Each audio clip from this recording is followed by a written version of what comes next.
हर महीने के एंड में एक अकाउंटेंट के लिए टेंशन होता है कि मंथ एंड क्लोजिंग एडजस्टमेंट कैसे करना है, बुक्स मैच होगी या नहीं, एंट्रीज रह गई, रिकंसिलिएशन अधूरी, मैनेजमेंट की रिपोर्ट मांग रहा है। ये टेंशन हर अकाउंटेंट को रहता है। मंथ एंड क्लोज कोई भी जल्दी में निपटाने वाला काम नहीं है, ये एक सिस्टमेटिक प्रोसेस है। अगर आप प्रॉपर चेकलिस्ट फॉलो करो तो क्लोजिंग फास्ट होगी, एरर फ्री भी होगी और आपके फाइनेंशियल स्टेटमेंट 100% रिलायबल बनते हैं। आज इस वीडियो में मैं आपको दूंगी complete month and close checklist, step by step 6 clear phase मैं आपको बताऊंगी, ताकि आप कोई भी स्टेप मिस ना करें। और वीडियो अंत तक जरूर देखें और सेव जरूर करें। चाहे आप एक अकाउंटेंट है या फिर जूनियर अकाउंटेंट है या फिर आप स्टूडेंट है या फिर फाइनेंस टीम लीड कर रहे हैं आप, तो ये वीडियो आपके क्लोजिंग प्रोसेस को एक अलग ही लेवल पर लेकर जाएगी। तो एंड तक वीडियो जरूर देखें और चैनल को सब्सक्राइब करना मत भूलिए। चलिए वीडियो को शुरू करते हैं। तो फ्रेंड्स, नेक्स्ट है कि ये फेजेस अपन मैं आपको बताने जा रही हूँ कौन से फेजेस है, और ये फेज मैं आपको पूरी डिटेल में बताऊंगी। सबसे पहले अपन फेज का एक बार ओवरव्यू कर लेते हैं। सबसे पहला है रिकंसिलिएशन।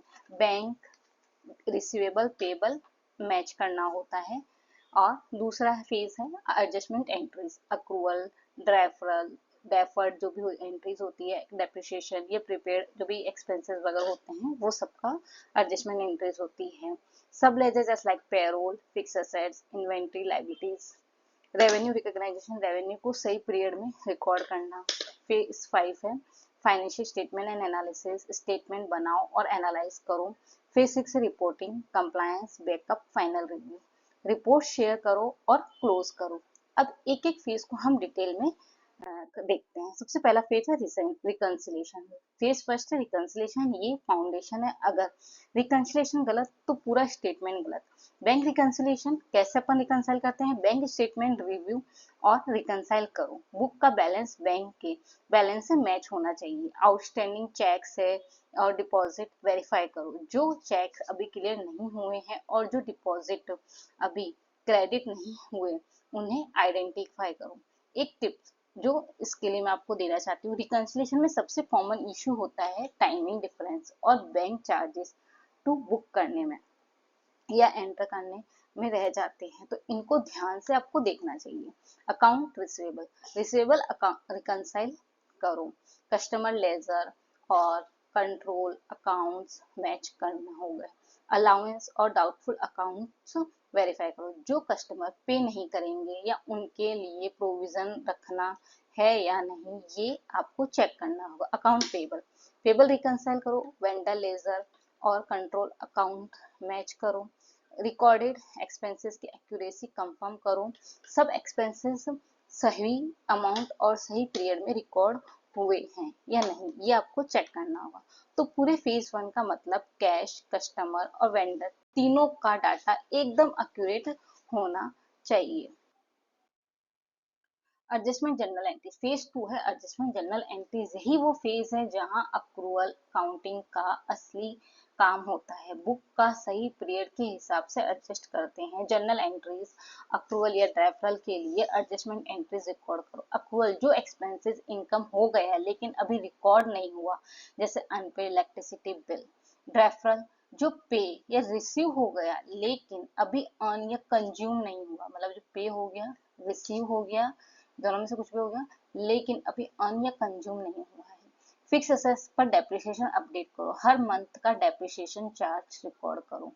प्रीपेड एक्सपेंसेस और अनअर्न्ड रेवेन्यू एडजस्ट करो, यानी कि प्रीपेड जैसे एक साल का इंश्योरेंस पहले ही पे कर दिया तो हर मंथ उसका हिस्सा एक्सपेंसेस में डालो।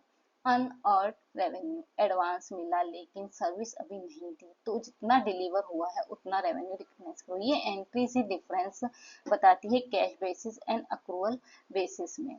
और अकाउंटेंट यहीं पर ज्यादातर क्लोजिंग एरर होती है, और तो आप इसको एक बार डबल चेक जरूर करें। तो ये एडजस्टमेंट एंट्री फेज 2 था। थर्ड है फेज 3 सब लेजर, यानी payroll, assets, inventory, liabilities. Phase 3 में सब लेजर अब हर मेजर एरिया को इंडिविजुअली क्लोज करते हैं। पेरोल, पेरोल ट्रांजैक्शन एक्यूरेसी के लिए रिव्यू करो। सैलरी वेजेस सही कैलकुलेट हुए हैं या नहीं, टैक्स विथ होल्डिंग और दूसरे डिडक्शन कंफर्म करो, टीडीएस पीएफ ईएसआई सही डिडक्ट और रिकॉर्ड हुए हैं या नहीं, फिक्स असेट्स में रजिस्टर अपडेट करो, सब असेट्स की एंट्री मौजूद हो, डिस्पोजल या एडिशन रिकॉर्ड करो, इस मंथ अगर कोई आपकी असेट्स बेचा या खरीदा वो एंट्री करो। थर्ड है इन्वेंट्री, जैसे फिजिकल इन्वेंट्री को रिकॉर्ड अमाउंट से वेरीफाई करो, एक्चुअल स्टॉक और बुक्स का स्टॉक मैच होना चाहिए, इन्वेंट्री लेवल एडजस्ट करो, अगर शॉर्टेज एक्सेस मिला तो एडजस्टमेंट एंट्री करो। लाइबिलिटीज, सब लाइबिलिटीज रिकॉर्ड है यह कंफर्म करो, कोई लाइबिलिटी छूट ना जाए, outstanding loans credit balances reconcile करो, लोन स्टेटमेंट मैच करो, इंटरेस्ट एक्यूरेसी में रखो। इस फेज का गोल है कि हर सब लेजर यानी जितने भी सब लेजर है का बैलेंस जनरल लेजर से टाई अप होना चाहिए। फोर्थ है रेवेन्यू रिकॉग्नाइजेशन, ये अकाउंटिंग स्टैंडर्ड के हिसाब से बहुत क्रिटिकल है। Proper recognization of revenue confirm करो, रेवेन्यू उसी पीरियड में रिकॉर्ड हो जब वो एक्चुअली अर्न हुआ हो, ना जल्दी ना लेट। रेफर रेवेन्यू रिव्यू करो और अप्रोप्रिएटली रिकग्नाइज करो, जो एडवांस मिला था उसको जितना पोर्शन इस मंथ में अर्न हुआ उतना ही रेवेन्यू में ट्रांसफर करो।